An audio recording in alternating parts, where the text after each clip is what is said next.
for Moshville Times. I'm here at Bloodstock 2022 with Tony, the Demolition Man from Venom Inc. How are you doing? I'm doing very well. How are you, Sean? I'm very good. Look at it. Isn't his hair? If I had it, I would.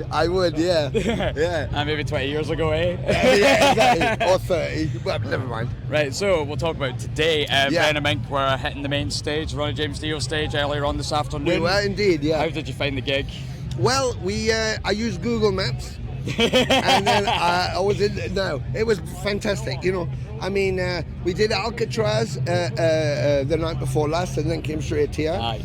The last time we did that was after Mantis had his heart attack and died, and 11 weeks after that, when he was saved, we did Alcatraz and came straight to Bloodstock. So that experience was quite special for us. Yeah. When Vicky got in touch, we had Alcatraz to do the anniversary of the black metal album, and when Vicky got in touch and said, listen, this has happened with Trevor and Black Dahlia, you don't think you might come? And I was like, yes. She said, yes, let's come and we'll make it. So I wanted to do something special in their memory to fill that gap for the audience. And you know, it's Bloodstock. It's a UK, so it's actually, we're a British band, and we've been around a long time. Yeah. So to be able to do that for Black Dahlia, to be able to be at Bloodstock with everybody, and to do that album, I mean, it doesn't get better. That's like having Christmas pudding and Christmas pudding on top of Christmas pudding with mince pies on your Christmas pudding. It's like, it doesn't get any better. It's a big feast. So obviously we're saying it's the 40th anniversary of black metal this year.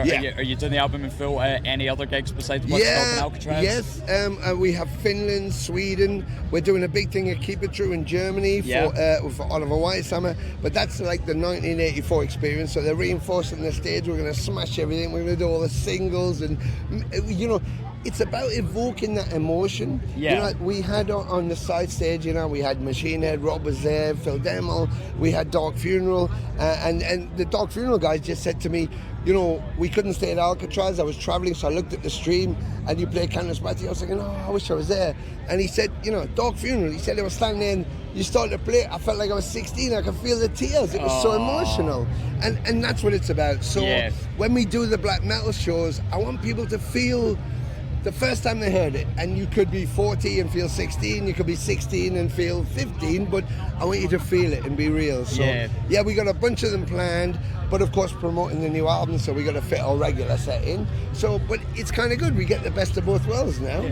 Fantastic. So, and of course, when you're hitting out with a classic like Teacher's Pet, there's nothing like hearing thousands of people shout, get your tits out for the lads. I know, exactly. But that, what was funny, but that was because they went like, and then because we had to have, we had Nick Barker, you know, as our guest drummer, because Jeremy's on tour with Deicide and Human Condition, which he fronts, and that was already planned, so we got these in.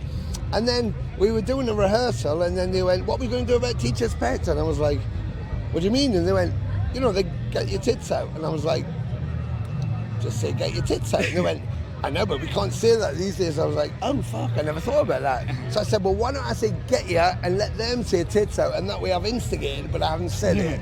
And so to do that and have everybody was brilliant. It was absolutely brilliant. No, like, people just be doing it in the spirit of fucking exactly. Like, it's in the spirit. You know, it would be even better if you did a two-part on Teacher's Pet / School Days. Oh well, we did think about that, you know. But that was the idea as well at the end to do. I was supposed to do the speech of At War with Satan. But I went and the mic wasn't working. I thought the mic wasn't working, and I thought, I don't want everybody waiting, we've got to get off, so I just threw it down and we went into that. But the whole idea of doing a War with Satan is go, there could be more to this, you know? After a 40-year career, there's so many songs to play, and the beauty of Venom in particular is there's so many classics you can play, so much fun material, so it's like, it's not just one album, it's all the singles and stuff, so yeah, it's just giving people a touch of everything you can, so but if we did every song that everybody wanted us to play, we'd be up there for 4 hours, literally, we would be. I don't think anyone would have a problem with that, maybe except you when you're dying after an hour 3. Maybe Magnus would need a deck chair or something like that, he'd be alright, Right, so we'll talk a little bit about singles. There's the new Venom Inc. record's coming out next month. There's Only Black. Yeah, that's right. You have the 2 singles, Don't Feed Me Your Lies. Yeah, and How Many Can Die. Yes. What's the reception to those been so far? Fantastic. We put the first one out. It was kind of with the War in Ukraine and How Many Can Die. You know, they were like, oh, it's a bit dark, but it was concurrent with what was going on. And then Don't Feed Me Your Lies went out. And of course, we had Boris Johnson saying, I wasn't at a party. Well, I was at a party, but I didn't drink. Okay, well, I drank, but I didn't. Well, okay, well, I drank and I was at a party, you know. Yeah. So it was a perfect timing, with what was happening in America. Don't feed me your lies. We've got another 2 to go. This month, I think next Thursday goes out the 3rd single. I'm going to have them both as double A-side, 7 inches will be released after the album. Nice. So the next one goes out, Come To Me, which is a bit more close to Orv. It's a bit more darker, more, satanic, I guess. Yeah. So more tying us into that. But again, a statement about humanity. Because that's the thing. It's like, if you're looking for good and evil, you don't have to look any further than him or me or you. Yeah. Depends how I feel when I wake up, I can say to my mum, I love you, have a good day, it's all great, I hope you're well. Yeah, you help your little sister out like that.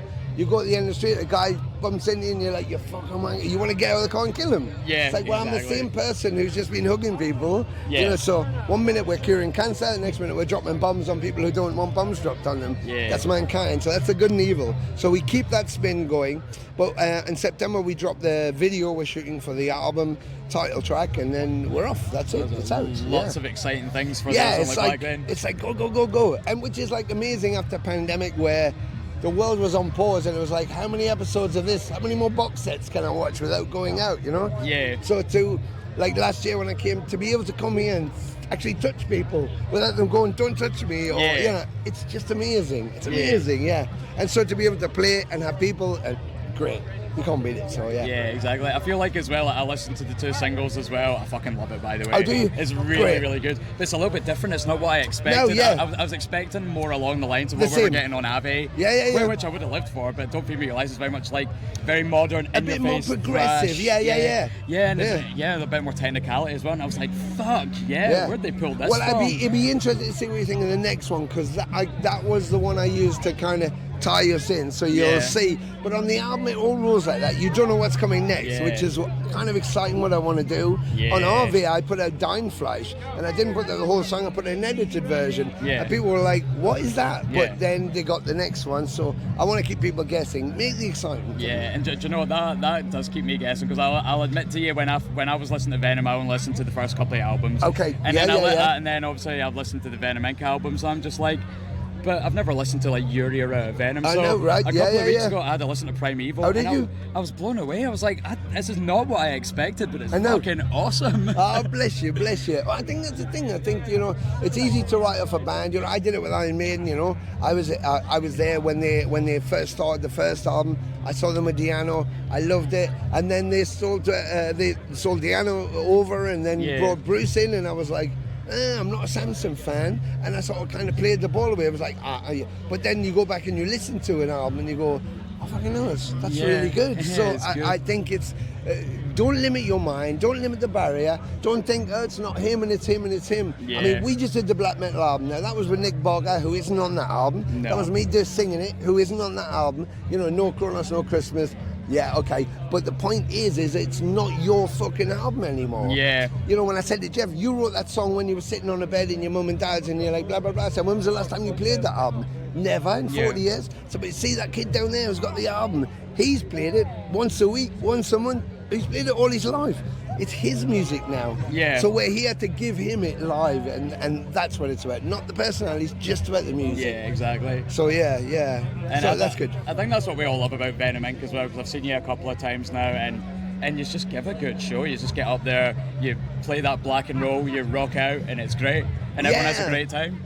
Well, I think that's it. Lemmy taught me, he was my hero, but he, when he started going on stage to go, we're Motorhead, we play rock and roll, and they just did it. And I thought, yeah, that's it. It's just about playing it. It's not about, you want to sell things. There's lots of bands that want to sell things and merchandise, and you're going to make money. And it's like, if we make a lot of money doing this, great. If we don't make any money, I'm still going to do it. Yeah. I'm going to do it in an audio in Glasgow. I'm going to do it in Vakin. It doesn't matter where I do it. I'm just doing it. Because it's about the people, and that's when it's important. When it starts in here and then it comes out like that. And you know what as well, I don't think I've seen you play in Glasgow, but see if you play in a tiny wee Sweatbox. Sweatbox, like audio, like... Oh, see man, if, it was... See if you're going to do audio again on the There's Only Black tour, I'm fucking there. Brilliant. Then that's a deal. Then we are doing awesome. It, yeah. Meet up with you again and have a chat then. Absolutely. Right, so I've got one more question before we start wrapping things up.